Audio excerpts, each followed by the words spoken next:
السلام علیکم ورحمۃ اللہ وبرکاتہ۔ بسم اللہ الرحمن الرحیم۔ شروع اللہ کے نام سے جو بڑا مہربان نہایت رحم کرنے والا ہے۔ دوستو، آج کی ویڈیو کے اندر ایک بہت ہی اہم مسئلے کی طرف آپ کی توجہ مبذول کرنی ہے۔ آج کے معاشرے میں بھی اور زمانہ جاہلیت کے اندر بھی جب کسی کے ہاں بچی کی پیدائش ہو جاتی تھی تو اس کے چہرے پر سیاہی چھا جاتی اور وہ دل میں گھٹن محسوس کرنے لگتا تھا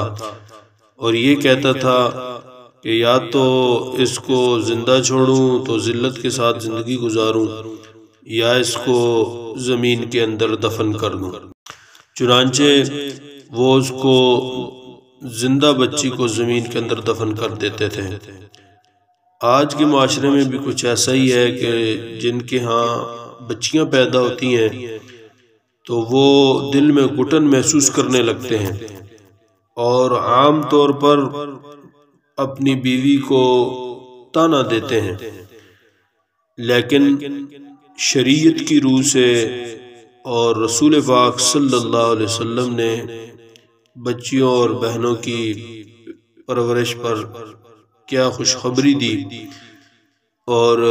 اگر یہ فعل برا ہوتا تو رسول اللہ صلی اللہ علیہ وسلم محبوب خدا وجہ کائنات محمد الرسول اللہ صلی اللہ علیہ وسلم کو اللہ تعالیٰ کبھی بھی بیٹیاں عطا نہ کرتے۔ آقا دو جہاں صلی اللہ علیہ وسلم نے ارشاد فرمایا کہ تم میں سے کسی کے پاس 3 لڑکیاں یا 3 بہنیں ہوں اور وہ ان کے ساتھ اچھا سلوک کرے تو وہ جنت میں ضرور داخل ہوگا۔ اور اسی سے ملتی جلتی حدیث ترمذی شریف میں آقا دو جہاں صلی اللہ علیہ وسلم نے ارشاد فرمایا جس کے پاس 3 لڑکیاں یا 3 بہنیں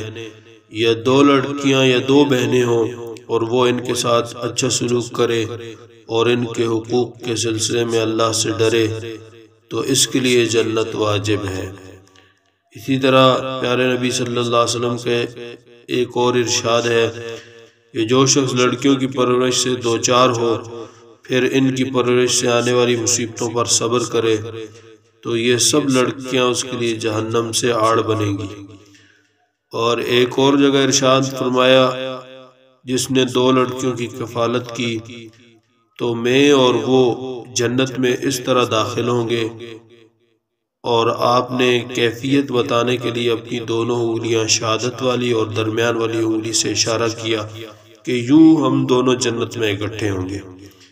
تو اللہ تبارک و تعالیٰ سے دعا ہے اللہ پاک ہمیں رسول اللہ صلی اللہ علیہ وسلم کے فرامین پر عمل کرنے کی توفیق عطا فرمائے۔ وآخر دعوانا الحمد للہ رب العالمین۔